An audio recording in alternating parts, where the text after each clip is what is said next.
सुप्रभात, good morning. आज के मंडे के टॉप 20 में आप सबका स्वागत है।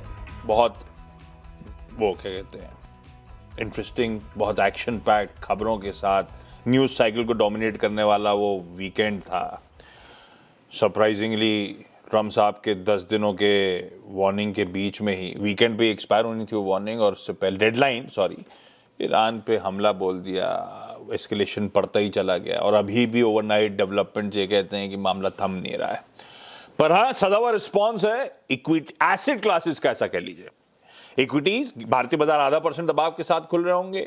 एशिया भी ऐसी हल्की कमजोरी के साथ है। ब्रेंड भी ठीक है, उछला है लेकिन बहुत ज्यादा नहीं, 80 के नीचे ही है भाई साहब। 76, 77, 78 के आसपास के जोन्स पे कामकाज करता हुआ आपको कच्चा तेल नजर आएगा। तो ठीक है, दबाव है, दबाव के साथ शुरुआत होनी है। पर क्या है, फ्राइडे के पेन के ऊपर और प्रेशर जा रहा है और हम बड़े प्रिकेरियस जोन्स पे जा रहे हैं, 25,000 के इर्द गिर्द।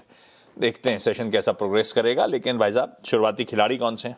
पहले मार्केट के सेटअप को समझ लेते हैं। सिर्फ 140 अंकों की गिरावट यहाँ पर देखने को मिल रही है, लेकिन जैसे कि अभी हम डिस्कस भी कर रहे थे कि शुक्रवार को गिरावट आई थी, और शुक्रवार को जब गिरावट आई थी ठीक 3 बजे है। आप चार्ट पर टाइम देखकर देख सकते हैं कि किस प्रकार से गिरावट यहाँ पर देखने को मिली।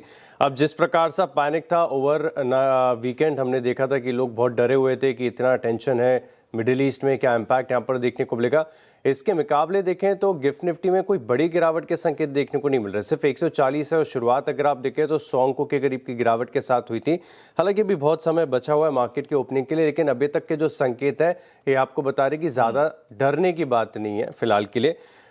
वैसे मिडिल ईस्ट में तनाव बड़ा सिग्निफिकेंट हो जाता है। कारण ये है कि एक तो कच्चे तेल में जिस प्रकार से कल OTC मार्केट्स आपको बता ही रही थी कि ऑलमोस्ट 10% का सर्ज देखने को मिलेगा, और बिल्कुल जब क्रूड में ट्रेडिंग शुरू हुई तो वैसा ही देखने को मिल रहा है, और बड़ी बढ़त यहाँ पर नज़र आ रही है। अब दरअसल क्या होता है कि अगर क्रूड की कीमतें $1 से बढ़ती हैं तो भारत का जो इंपोर्ट बिल है इस पे $2 बिलियन का इम्पैक्ट पड़ता है। तो अपने आप में देखें तो जब भी क्रूड में इम्पैक्ट आएगा, टेंशन यहाँ पर देखने को मिलेगी।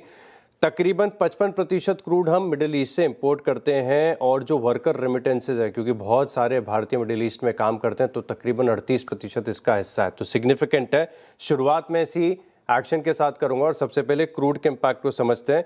ऑयल मार्केटिंग कंपनीज के लिए नेगेटिव है। इनक्रेड की एक रिपोर्ट भी आई थी गुरुवार शुक्रवार को, और इसमें बताया भी जा रहा था कि अब शायद ऑयल मार्केटिंग कंपनीज के लिए थोड़ी सी चिंता हो सकती है। BPCL, HPCL, पहले 2 स्टॉक इन रेड।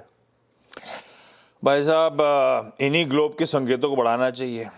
पहले तो बट ऑब्वियस जो वीकेंड डेवलपमेंट्स हैं, हालांकि होना क्या है, या तो गैप अप और गैप डाउन के साथ शुरुआत हो रही होगी, उसके बाद पता नहीं रिस्क रिवॉर्ड के समीकरण कहाँ किस तरह के गैप और गैप डाउन होने वाला है, इसीलिए समीकरण उसके बाद स्टडी करिएगा। ऑब्वियसली अपडेट्स दे रहा हूं आपको, क्योंकि सबसे इंपॉर्टेंट था हमारे लिए इस, एक तो कंसर्न्स बढ़ रहे हैं, तो अलग जगह है, जियोपॉलिटिकल रिस्क, वोलेटिलिटी बढ़ रही है। दूसरा, कच्चा तेल। हालांकि कुछ कंफर्टिंग सिग्नल्स मिल गए हैं स्ट्रेट ऑफ हॉर्मूज को लेकर कि भाई ईरान नहीं चाहता बंद करा जाए, उनके फॉरेन मिनिस्टर के स्टेटमेंट्स हैं। तो कच्चा तेल फिर भी सदा हुआ, हमने 71, 72 पे छोड़ा था, 76 के आसपास है। ONGC रख लीजिए, अपस्ट्रीम ऑयल कंपनीज के लिए अच्छी खबर है। अच्छी खबर मतलब सेंटिमेंट पॉजिटिव है। आज कल में डीएस्केलेशन और बढ़ा तो ये कच्चा तेल वापस फिजल आउट हो जाएगा। पर अभी क्या है, वो रिस्क का प्रीमियम ऐड हो चुका है, तो वो रिफ्लेक्ट करेगा ONGC के भाव पे भी। दूसरा, भारत डायनेमिक्स रखिए रडार पे। डिफेंस भाई साहब फोकस में रखने का। डिफेंस कंपनीज आपको शील्ड प्रोवाइड करती है और इन्वेस्टर्स को यील्ड। भारत डायनेमिक्स ड्रोन्स और मिसाइल्स की जानी जाती है, और इस वीकेंड डेवलपमेंट में आपने देख ही लिया होगा, ड्रोन्स और मिसाइल्स के जलवे देखने को मिल रहे हैं। हिंदुस्तान जिंक जोड़ दीजिए, क्योंकि हिंदुस्तान जिंक या मुथूट फाइनेंस दोनों ऑब्वियस से सिल्वर और गोल्ड बुलियन मार्केट से फोकस में रखने चाहिए। हालांकि बहुत ज्यादा इंचअप नहीं हुआ है, लेकिन सोना अभी भी आज सुबह मैं देख रहा था मजबूती के साथ 5300 के पार ट्रेड कर रहा है। हम 5200 के नीचे छोड़ के गए थे फ्राइडे को। $100-125 तो वही जोड़ लीजिए। चांदी धीरे धीरे इंचअप कर रही है, 100 के करीब जाने की तैयारी कर रही है। 93, 94, 95 के जोन पे तो खड़ी हुई है। तो हिंदुस्तान जिंक और मुथूट फाइनेंस रडार पे रखिएगा। 4 बोल दिए मैंने, अगले कौन से हैं आपके बताइए। अगले स्टॉक्स में ऑयल इंडिया को समझिए, ONGC को देख ही लिया हमने, और सीधे तौर पर क्रूड के साथ पॉजिटिव कोरिलेशन है। जब जब क्रूड चलेगा तब तक आपको ऑयल इंडिया और ONGC में तेजी नजर आएगी। ऑयल इंडिया को इन ग्रीन रख रहे हैं। इसके अलावा HAL, क्योंकि डिफेंस आप देखें तो एक नॉन नेगोशिएबल है। जिस प्रकार से हमने वेनेजुएला में तनाव देखा था, उसके बाद मिडिल ईस्ट है, पूरे दुनिया भर में जिस प्रकार से समीकरण बैठ रहे हैं, समझ में आ रहा है कि डिफेंस की कैपेबिलिटीज़ आपको बढ़ानी पड़ेगी, यहाँ से निवेश करना ही पड़ेगा। समय ज़रूर लग सकता है अपने एग्जीक्यूशन को सुधारने के लिए, लेकिन ये स्पेस ऐसी है जहाँ पर भारत को फोकस करना ही पड़ेगा, नॉन नेगोशिएबल है। तो इसी के चलते HL इस स्टॉक को रखा है इन ग्रीन। अगले दो बता दिए मैंने। इंटरग्लोब एविएशन को रडार पर रख लीजिए। एविएशन हमेशा रडार पर रखेंगे जब इस तरह की जियोपॉलिटिकल कंसर्न्स आते हैं। फ्लाइट सस्पेंशंस हो रहे हैं, पूरे वीकेंड अपडेट आए। फ्लाइट डाइवर्जन्स करने पड़ेंगे आपको, ईंधन ज़्यादा खर्च होगा, ऊपर से ATF की कीमतें बढ़ गई हैं और बढ़नी भी थी। तो एविएशन टरबाइन फ्यूल बढ़ रहा है, बल्कि IOC यानी कि OMCs कह लीजिए, IOC जो करता है वो सब फॉलो करते हैं। 5,244 रुपये प्रति किलोलीटर दाम बढ़ाने का अनाउंसमेंट भी आ गया है। इंटरग्लोब एविएशन लाल में। एक जहन में जब भी मिडिल ईस्ट क्राइसिस आती है, अदानी पोर्ट्स एंड SEZ, वैसे भी शिपिंग बिजनेस, कार्गो बिजनेस थोड़ा सा इंपैक्ट होता है इस तरह के जियोपॉलिटिकल अनसर्टेनिटी के बीच में। दूसरा ध्यान रखिएगा, इनका तो एक बहुत सिग्निफिकेंट इन्वेस्टमेंट इजराइल के हाफिया पोर्ट में 70% ओन करते हैं। 2023 में खरीदा था, $1.25 बिलियन खर्च करके। हालांकि इनकी तरफ से स्टेटमेंट्स आ रहे हैं कि हाफिया को लेकर कोई भी कंसर्न्स नहीं है, सारा नॉर्मल कामकाज चल रहा है। पर हाँ, इस एस्केलेशन के बीच में अदानी पोर्ट का वो क्रिटिकल एसेट हमेशा रडार पर रहता ही रहता है। और कुछ लैग्स भी आ रहे हैं, 2000 कंटेनर वगैरह का अपडेट नेटवर्क के साथ था कि मामला फंसा हुआ है। तो मैं इन दोनों को, इंटरग्लोब, अदानी पोर्ट्स को भी लाल ले जा रहा हूँ। अगले दो स्टॉक हैं, दोनों पेंट कंपनीज हैं, और जिस प्रकार से हम देख रहे हैं कि क्रूड ऑयल में सर्ज देखने को मिल रहा है, तो वो कंपनीज को नुकसान देखने को मिलेगा जहां पर ये बतौर रॉ मटेरियल के तो इस्तेमाल करती हैं क्रूड ऑयल को। तो दो पेंट कंपनीज हैं, एक एशियन पेंट्स है, दूसरा बर्जर पेंट्स है। सिमिलर तर्क है, सभी को पता है, बच्चे बच्चे को पता है कि जब जब क्रूड में उछाल आता है इन कंपनीज के लिए नेगेटिव हो जाता है, तो एक सेंटिमेंटल इम्पैक्ट है। हालांकि अर्निंग्स पर कितना इम्पैक्ट होगा, कितनी इनकी पोजीशन हेज्ड है, ये बाद में मार्केट समझता है। सबसे पहले तो एक सेंटिमेंटल इम्पैक्ट आता है। तो एशियन पेंट्स और बर्जर पेंट्स क्रूड में उछाल के चलते इन दोनों स्टॉक्स को रखा है इन रेड। ब्रेक के उस पार अगले 4 पे बातचीत। चलिए, ब्रेक के बाद आपका स्वागत है और अगले 4 स्टॉक्स की बात कर ली जाए। अगले दो स्टॉक्स हैं और दोनों स्टॉक्स लॉजिस्टिक्स स्पेस हैं, जहां पर आप फोकस रख के चलेंगे। एक तो ऑल कार्गो लॉजिस्टिक्स है, यहां पर आप नजर रखिएगा, क्योंकि जो स्ट्रेट ऑफ हॉर्मुज की हम बात कर रहे हैं, यहां पर कल खबरें निकल कर आ रही थी कि अब शट हो चुका है। हालांकि ईरान गवर्नमेंट ये कह रही कि शट नहीं हुआ और वो उसे इंटेंट भी नहीं करते बंद करने के लिए, लेकिन बड़ा सवाल ये है कि इससे गुजरेगा कौन, कौन सी कंपनी ऐसी होगी शिपिंग लॉजिस्टिक्स प्रोवाइडर जो यहाँ से पास करे, क्योंकि थ्रेट इतना ज़्यादा है। जब ईरान ने दुबई को नहीं छोड़ा, तब स्ट्रेट ऑफ हॉर्मुज से बाकी के ट्रेड कैसे देखने को मिलेंगे, इसके ऊपर बहुत बड़ा संदेह है। डिस्ट्रप्शन तो ट्रेड और लॉजिस्टिक्स में देखने को मिलेगा, तो इसी के चलते ऑल कार्गो लॉजिस्टिक्स इस स्टॉक के ऊपर इम्पैक्ट है। अपनी सिर्फ वॉच लिस्ट में रखिएगा, देखिएगा क्या रिएक्शन है। इन रेड लेके चल रहा हूँ। दूसरा स्टॉक भी एज डिस्कस्ड एजिस लॉजिस्टिक्स है, और ये कंपनी लॉजिस्टिक्स स्पेस की कंपनी है, लेकिन इसकी खासियत है कि ये सिर्फ ऑयल एंड गैस की लॉजिस्टिक्स करती है। और जैसे कि मैं आपको शो की शुरुआत में भी बता रहा था कि 55% जो भारत क्रूड लेता है ये मिडिल ईस्ट से लेता है, तो अपने आप में बड़ा सिग्निफिकेंट है। इनकी वॉल्यूम्स पर बड़ा इम्पैक्ट आता है। लेकिन इस स्टॉक की खासियत मैं आपको बता देता हूँ कि कई बार आप इसके कोरिलेशन को चेक करके देखेंगे तब पता चलेगा कि जब जब क्रूड प्राइजेस में सर्ज आता है, तब तक यहाँ पर भी आपको तेजी देखने को मिलती है। हालांकि जो ट्रेड लॉजिस्टिक्स डिसरप्टेड है, इसका तो नेगेटिव इम्पैक्ट यहाँ पर देखने को मिल सकता है। इसके चलते ये दोनों स्टॉक्स रखें इन रेड। चलिए, अब हो गया वेस्ट एशिया वाला इशू। आइए कुछ स्टॉक स्पेसिफिक डेवलपमेंट्स की तरफ बढ़ता हूं।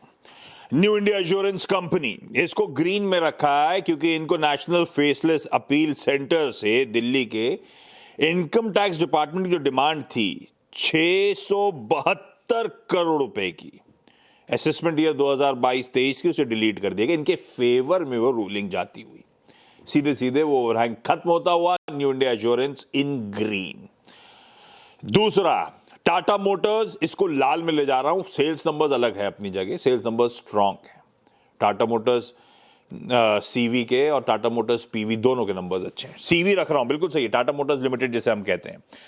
इसको न्यूज़पेपर रिपोर्ट या फिर अपडेट्स जो आ रहे हैं वो कह रहे हैं कि इंडोनेशिया से, आपको याद होगा, टाटा मोटर्स और महिंद्रा एंड महिंद्रा को मैसिव ऑर्डर्स मिले थे। अपडेट्स ये कहते हैं कि तगड़ा इंडोनेशिया के पॉलिसी मेकर्स की तरफ से तगड़ा हल्ला मचा, तो पुशबैक है। ये ऑर्डर्स फिलहाल के लिए टेम्पररी होल्ड पे रख दिए गए। टाटा मोटर्स के लिए तो 70,000 गाड़ियों का ऑर्डर था, 35,000 योद्धा ट्रक पिकअप्स और 35,000 T7 ट्रक्स, जिसकी चर्चा भी अपन ने करी थी, वैल्यू भी कैलकुलेट करी थी, इनकी सब्सिडी वहां पे डिस्ट्रीब्यूट करती। अब वो गाज गिरी है, मैं इसको लाल रख देता हूं। अगले दो कौन से हैं? आखिरी दो स्टॉक है मेरी तरफ से, और जो एशिया का इशू, वेस्ट एशिया के इशू की हम बात कर रहे थे, ईरान कॉन्फ्लिक्ट के चलते सारा नेगेटिव इम्पैक्ट और क्रूड का पॉजिटिव इम्पैक्ट, ये तो आपके साथ सजेस्ट कर दिया है, लेकिन आपको थोड़ा सा आगे भी देखना पड़ेगा। अब बहुत लंबे समय से एंटिसिपेटेड था कि ईरान में एक रिजीम चेंज देखने को मिलेगी, और इजराइल की खासियत है कि नॉकआउट करने के बाद भी मारता है, तो जब तक यहाँ पर रिजीम पूरी तरीके से चेंज नहीं हो जाती, शांति बनने की। लेकिन अगर रिजीम चेंज होती है और वो प्रो वेस्ट होती है, थोड़ी सी लिबरल होती है, तो कुछ कंपनीज ऐसी हैं जहाँ पर बड़ा फ़ायदा है। खासतौर पर आप देखें तो जिनका एक्सपोजर है ईरान में, इन दो कंपनीज को समझिए, इरकॉन इंटरनेशनल और है राइट्स लिमिटेड। ये दो की बहुत आगे की बात कर रहा हूँ, इंट्राडे के आप इम्पैक्ट को मत खेलिएगा यहाँ पर। दरअसल अगर आप देखें तो जो छाबर पोर्ट है, इससे जुड़ी जो रेल लिंकेजेस है, इसमें बहुत लंबे समय से पहले काम चल रहा था, लेकिन इसके बाद हमने देखा कि यूएस की तरफ से ईरान में जब सैंक्शंस लगे थे तो कोई कंपनी वहाँ पर काम नहीं कर रही हो, कर भी नहीं पाएगी। तो ये प्रोजेक्ट बहुत अटके हुए हैं, लंबे समय से अटके हुए हैं, लेकिन ये बहुत ही स्ट्रेटेजिकली इंपॉर्टेंट प्रोजेक्ट है, क्योंकि अगर आप ये डेवलपमेंट, रेल लिंकेजेस और पोर्ट की शुरुआत अगर होती है तो आप पाकिस्तान को बाईपास करके सीधे आप आगे की तरफ बढ़ सकते हैं अपने ट्रेड के लिए। तो बहुत बड़ा इम्पैक्ट है, स्ट्रेटेजिकली बहुत लंबे समय की बात है, तो इसके चलते इन दोनों स्टॉक्स पर आप नजर रखिएगा। एक तो इरकॉन इंटरनेशनल है, दूसरा राइट्स लिमिटेड है, आगे की बात है, लेकिन फिलहाल सिर्फ वॉच लिस्ट में रखेंगे। रेन इंडस्ट्रीज के रिजल्ट्स आए, Q4 के नंबर्स, क्योंकि कैलेंडर ईयर फॉलो करती है, नंबर्स अच्छे हैं। आय में 17% का साल दर साल jump, profit before tax 65.5 crore का, इससे पहले लॉस था 82 करोड़ का, और नेट प्रॉफिट भी 38 करोड़ रुपीस का हुआ है वर्सेस 133 करोड़ का घाटा। रेन इंडस्ट्री सारे, मैंने अब तक ऑफ लेट Q4 के नंबर्स जो लास्ट में आ रहे हैं, सब Q4 वाले अच्छे नंबर्स आ रहे हैं। रेन इंडस्ट्री का नंबर अच्छा है, पर हाँ, स्टॉक भी हरकत में रहा है। विशाल मेगा मार्ट, इसको आपको याद होगा, एक बड़ा लार्ज ट्रेड प्ले आउट होना था, फ्राइडे को हुआ भी था। प्रमोटर समायत सर्विसेज ने माल बेचा 7,600 करोड़ का। बायर्स इंटरेस्टिंग है, गवर्नमेंट ऑफ सिंगापुर ने 12.7 crore shares, monetary authority of Singapore ने 7.25 crore shares, HDFC mutual fund ने अकेले ही 9.5 करोड़ शेयर्स खरीदे। इस तरह की बाइंग के अपडेट्स आते हुए इसको मैंने ग्रीन रख दिया है फ्राइडे के उस पेन के बाद। चलिए 10 स्टॉक्स पूरे, ब्रेक के उस पर जब लौट के आएंगे तो आज के टॉप 20 का एक रैप अप। आपका स्वागत है और 20 स्टॉक्स की लिस्ट का रिकैप देख लेते हैं। शुरुआत मैंने क्रूड के इम्पैक्ट के साथ की, बीपीसीएल, एचपीसीएल, साथ में ऑयल इंडिया, इन स्टॉक्स को रडार पर रखेंगे, और अब समझ में आ गया कि डिफेंस नॉन नेगोशिएबल है, तो एचएल इस स्टॉक को रखा है इन ग्रीन। क्रूड के सर्च का इम्पैक्ट एशियन पेंट्स और बर्जर पेंट्स पे देखने को मिलेगा। All cargo logistics, edges logistic जैसे स्टॉक्स को रडार पर रखेंगे। इरकॉन इंटरनेशनल और राइट्स लिमिटेड, इन स्टॉक्स पर पॉजिटिव इम्पैक्ट आ सकता है जब भी ईरान में रिजीम चेंज होती है, तो इन दो स्टॉक्स को भी वॉच लिस्ट में ऐड करें। 10 और जोड़ दीजिए, पहले 6 तो वो हैं जो ओवर द वीकेंड डेवलपमेंट से रिलेटेड हैं, तो ONGC, Bharat Dynamics, Hindustan Zinc, Muthoot Finance, InterGlobe और Adani Ports and Special Economic Zone. खबरों वाले स्टॉक्स में आज New India Assurance, Tata Motors, Rain Industries और विशाल मेगा मार्ट को चुना। सबकी कलर कोडिंग जिस तरह की खबरें उस तरफ से रख दी है, आप लोग सिर्फ नजर रखिएगा इन काउंटर्स को।